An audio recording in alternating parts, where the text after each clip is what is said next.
大家好，又返到嚟里斯本呢一個我鍾意嘅城市啦。上一次嚟到，同大家一齊了解咗呢度嘅生活環境，仲一齊去咗天涯海角嗰度睇日落添。影片播出咗之後，我哋收到唔少朋友嘅查詢，同我哋詢問有關以葡萄牙黃金簽證攞歐盟國籍嘅可行性。呢個計劃最大嘅特點係唔需要長期嚟到葡萄牙居住，只係需要平均每年嚟7日。5年之後通過葡語考試就可以申請葡國護照，跟住就可以自由去到各國嘅歐盟國家裏邊居住同埋生活啦。如果你並唔係諗住短期裏邊移居外國，但係又想攞歐盟國籍嘅話呢個計劃就值得可以考慮啦。事隔1年，葡萄牙嘅黃金簽證有咗重大嘅變化。喺今年10月，葡萄牙政府正式宣布取消房地產嘅選項。而家如果你仍然係想通過黃金簽證嚟到葡萄牙嘅話，主要嘅選擇就係基金投資，50萬嘅歐元，為期5年嘅時間，而且至少要有60% 係投資喺總部設喺葡萄牙嘅公司。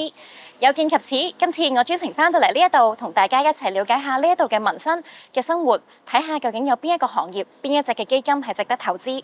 第一集我哋將會由里斯本嘅古城出發，然後坐火車去到波圖，了解下呢度嘅酒店旅遊業。跟住我一齊嚟玩啦！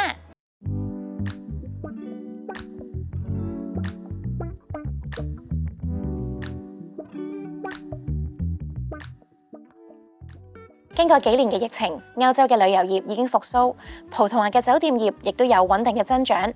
據統計，去到今年2023年年中，葡萄牙嘅酒店業已經去返疫情之前嘅水平，遊客嘅人數仲多咗唔少添啊！嚟到葡萄牙，主要嘅旅遊城市就係有里斯本、波圖同埋阿爾加維。首都里斯本係遊客一定會到嘅地方，日均房價按年增長咗8.9%。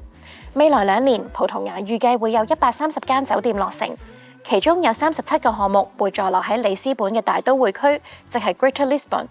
而作為第2城市嘅波圖，亦都係歐洲咁多個城市之中發展得最快嘅旅遊目的地之一。3年嚟，平均住客量多咗3.1%，每日嘅人均消費多咗13.5%。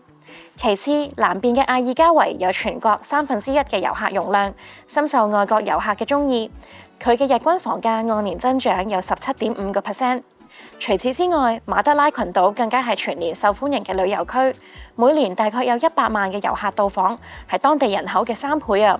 由此可見，葡萄牙嘅酒店旅遊業嘅發展亦都相當唔錯。不過，亦都有一個問題，就係因為葡萄牙嘅傳統酒店市場係由家族企業所組成嘅，好多嘅酒店由於專業知識唔足夠，企業往往表現出分散同埋唔足夠嘅管理。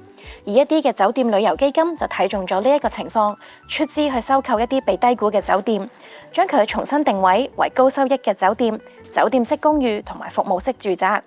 佢哋會請一啲有經驗嘅僱傭團隊，達到可持續發展同埋收益嘅目標。聽到呢度，你可能會問：葡萄牙最新嘅黃金簽證唔可以投資喺房地產市場咩？冇錯啊！喺最新嘅法例底下，申請人係唔可以直接或者間接投資於房地產市場。不過呢一種嘅基金，由於佢係直接投資喺酒店旅遊業，所以就係容許㗎，而且仲有房地產嘅資產做 backup，俾人嘅信心就更加大啦。我而家身處嘅就係位於葡萄牙嘅酒店，距離機場20分鐘嘅車程，喺正河邊嘅 location。呢一個酒店嘅前身呢係一個傳統嘅家族酒店。酒店本身嘅前業主係想擴建酒店，將呢2個 building 連埋一齊，但係就喺疫情嘅時候陷入咗財政嘅壓力，令到基金公司可以介入，用非常低價嘅價錢收購咗呢一個嘅資產。收購咗之後，就將一個舊嘅冇太大吸引力嘅品牌重新定位為一個新品牌嘅酒店。目前除咗有唔同嘅房間之外，仲有 SPA、2間餐廳同埋屋頂嘅 rooftop bar 添啊！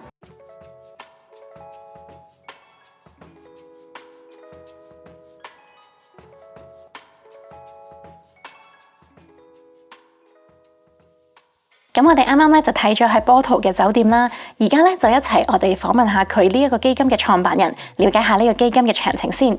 Hospitality industry in Portugal is a very stable, very safe and high-growing industry here. It represents a big part of the economy here locally, and it has been one of the most resilient one, including during COVID. COVID obviously impacted a lot of the countries when it comes to tourism, particularly in Europe. There was a very strong impact. Portugal is the #1 country across all of Europe that was actually able to get back to 2019 numbers, so to pre-COVID numbers. And we see really all sorts of travel coming here. It's a lot of events travel, a lot of leisure travel, but also a lot of corporate travel. So I would say it's a very resilient, very strong, and still growing significantly industry here in Portugal. So what is the investment strategy of Vida Capital of this fund? Our investment strategy is very simple. What we do and what we've been doing for many years now is we're looking at existing operating hotels or apart hotels, hospitality companies that are already operating, that have already, the asset, the operation, everything is already moving. That allows for us to take it over without any permitting risk or construction risk. We're able to do a kind of facelift where we pick up a project that was not doing well, it was mismanaged maybe for multiple years, and we basically create value by changing the concept, the branding, the design, and we put ultimately a new life in this building, and we run the operations of this new hotel concept for multiple years, after which point, once we have stabilized cash flow and the business is doing well, we sell that business, now a better business, being able to generate strong returns for the shareholders of the fund. How safe is this investment? Very stable and very safe because, as we mentioned earlier, first of all, the hospitality industry happens to be a very safe and stable industry here in Portugal. And we have the ability, first of all, very strong expertise internally to be able to do these turnarounds of businesses in hospitality. That's very much our expertise and our strength. And we also have the chance to have a strong component of the investment that is backed by the underlying assets, which are the actual hotels themselves, which also is giving a lot of stability and security to the investors. Our expected return ultimately is to double the money of our investors over the course of the 7-year fund. So it means our investors are looking to invest with us. We're hoping to return to them the 500,000 euros, which is the minimum investment to get the Golden Visa, on top of an additional 500,000 euros of capital gains.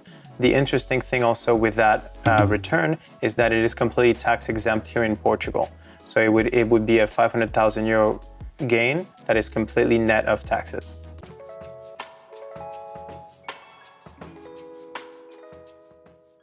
今集同大家一齊遊覽咗里斯本同埋波圖，亦都參觀咗呢一度翻新緊嘅酒店，令到我對呢度嘅酒店旅遊業多咗唔少嘅了解同埋信心。唔講唔知，原來喺今年2023年全球最快樂旅遊目的地里斯本仲係排名No.1添啊！而家我哋就繼續我哋嘅旅程，上去坐纜車睇日落啦。約定你，我哋下集再見 ，Obrigada，拜拜。